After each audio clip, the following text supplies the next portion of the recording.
अभी मैं बनाने जा रहा हूँ पैरामीटर सेटिंग्स, मतलब मशीन रिलेटेड जो पैरामीटर सेटिंग्स है वो कोरल लेज़र के प्लगइन के अंदर कैसे सेटिंग किया जाए, क्या सेटिंग्स करने पड़ेंगे उसके रिगार्डिंग ये है पैरामीटर्स सेटिंग्स पार्ट 3 मेरा आगे कंप्लीट हो चुका है। आगे के आप सारे वीडियोस पार्ट वाइज देख सकते हो। सो यहाँ पे पैरामीटर सेटिंग्स है। सो नाउ यहाँ पे आपको क्या सेटिंग रहेगा, यहाँ पे जाना है मेन मेन्यू में, उसके अंदर डिवाइस इनिशियलाइज करके ऑप्शन रहेगा, उसमें आप जाओगे, उसके अंदर आपका ये मेन मेन्यू खुलेगा जहाँ पे आपको सारा सेटिंग करना रहेगा। ओके, सो सबसे पहले मेन बोर्ड का सेटिंग आएगा। तो यहाँ पे अपने पास बहुत सारे मेन बोर्ड्स आते हैं। हम लोगों ने बेसिकली B1, M1, M2 और M3 ये 4 टाइप के बोर्ड के ऊपर काम किया हुआ है। सो मैं आपको B1 बोर्ड का भी मैं फ़ोटो दिखा देता हूँ, M2 और M3 का बोर्ड का फ़ोटो दिखा देता हूँ किस टाइप का ये बोर्ड रहता है बेसिकली।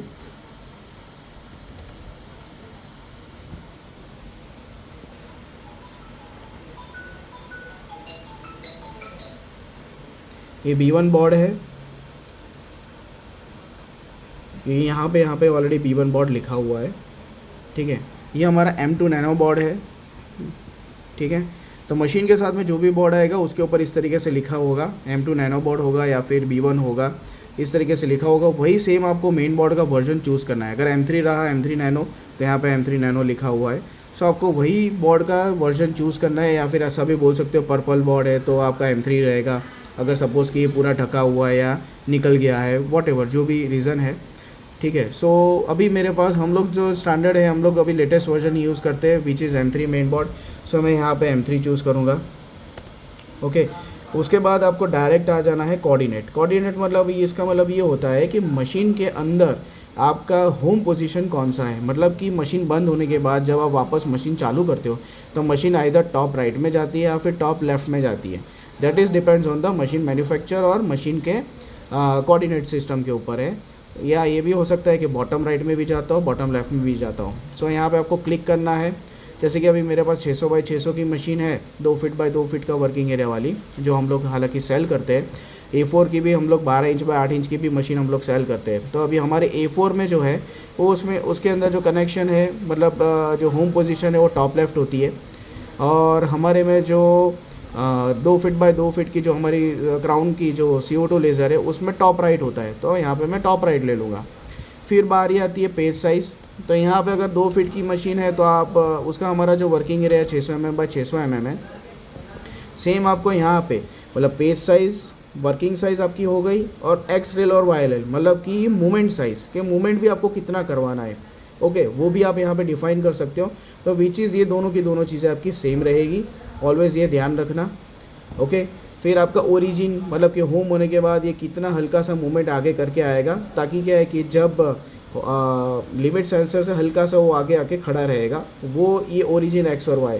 आप यहाँ पे आप ऑफसेट दे सकते हो कि लेट से कि आपको भाई 5 mm या 10 mm दूर से ही काम करवाना है, तो होम होने के बाद वो 5 या 10 mm दूर होके करेगा। But this is the standard, आपको ये दोनों चीज़ें सेम रखिए। लेट से कि अगर आपका A4 साइज़ का मशीन है तो 300 बाई 200 यहाँ पे कर दीजिए। ओके, सो आपका यहाँ पे 300 बाई 200 के हिसाब से यहाँ पे चेंजेस आ जाएगा। और आप हमारे में टॉप लेफ़्ट है तो हम लोग टॉप लेफ़्ट ले लेंगे। सो अभी मैं 300 बाई 200 के हिसाब से करूँगा। फिर यहाँ पे आपका प्री डिफ़ॉल्ट पैरामीटर्स है, एंग्रेविंग, कटिंग, प्रीव्यू और हार्डवेयर स्पीड। ओके, सो अभी सबसे पहले एंग्रेविंग में, तो एंग्रेविंग में हम लोग नॉर्मली 300 का स्पीड रखते हैं। कटिंग में हम लोग नॉर्मली 10 का स्पीड रखते हैं। और प्रीव्यू स्पीड मतलब कि आपका खाली हवा में आपको फ्रेमिंग करके दिखा, एक बॉक्स बना के दिखाएगा जो लेज़र हेड के थ्रू होगा। तो that is the preview speed. वो आपको एक प्रीव्यू बताएगा कितने से कितने एरिया में आपका काम होने वाला है। ओके, सो उसकी स्पीड हम लोग जनरली 40 की रखते हैं। सो 10 की speed for the standard default speed हो गई कटिंग की। आप ये स्पीड अपने हिसाब से चेंज कर सकते हो।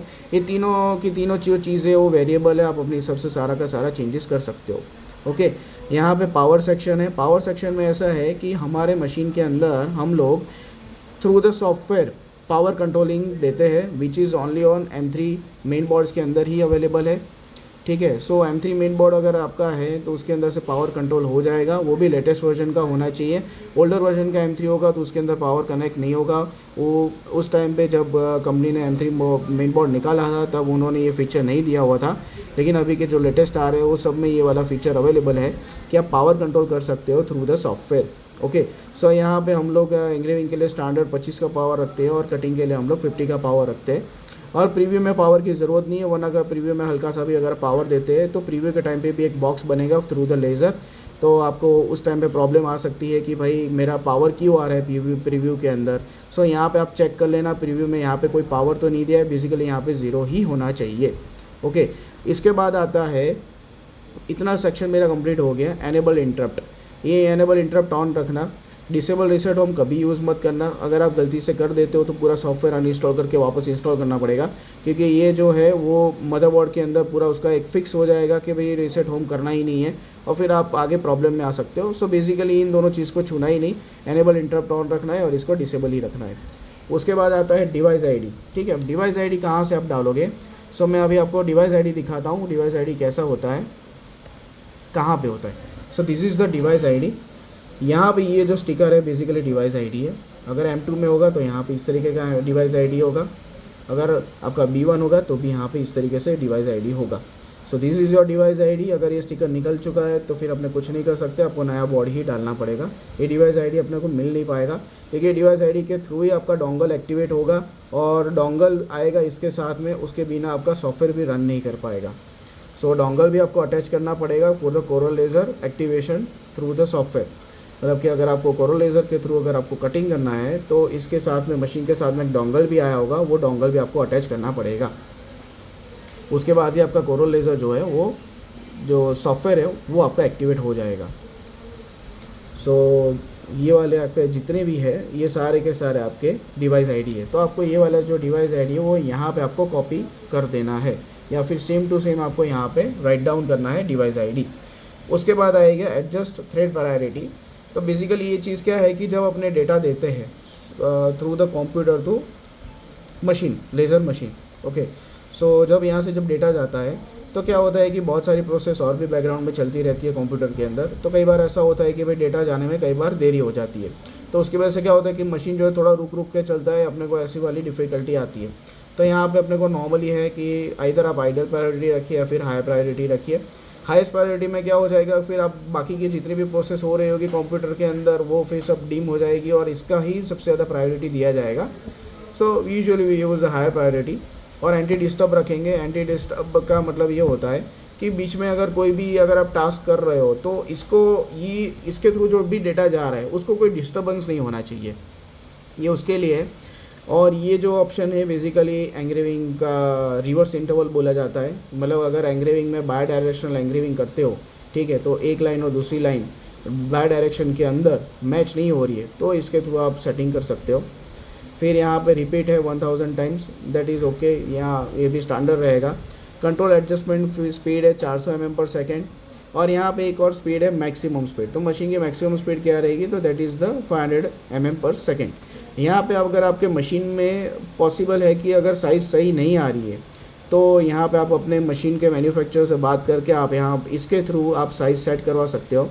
पल्स इक्विवेलेंट एक्स और पल्स इक्विवेलेंट वाई के थ्रू आपके मशीन के अंदर कटिंग साइज़ जो भी आ रही है, लेट्स से कि 100x100 का स्क्वायर कट कर रहे हो और उसकी जगह पे 105 mm बाय 105 mm का स्क्वायर आ रहा है, या फिर 102 और 103 mm का स्क्वायर आ रहा है, या फिर कम साइज़ का आ रहा है 92 और 95 ऐसा स्क्वायर आ रहा है, तो फिर आप अपने मैन्युफैक्चरर से बात करके यहाँ पे आप वैल्यू चेंज करवा के आप साइजेस सेट कर सकते हो, आपकी एक्यूरेट साइज़ आ जाएगी। यहाँ पे आपका कंट्रोल फॉर एडजस्टमेंट स्पीड है मैक्सिमम, वो 400 mm/s रहेगा। That's it. तो ये पूरा का पूरा मेन पैरामीटर सेटिंग्स है for the machine, parameter settings for the machine. So ये आपका जो है मेन यहाँ पे ही जाके आपको डिवाइस इनिशियलाइज में जाके आपको सारा का सारा सेटिंग करना रहेगा रिगार्डिंग द मशीनरी। आपकी जो भी लेज़र मशीन है, जो भी साइज़ की है, वो आप कर सकते हो through this panel. Okay, thank you.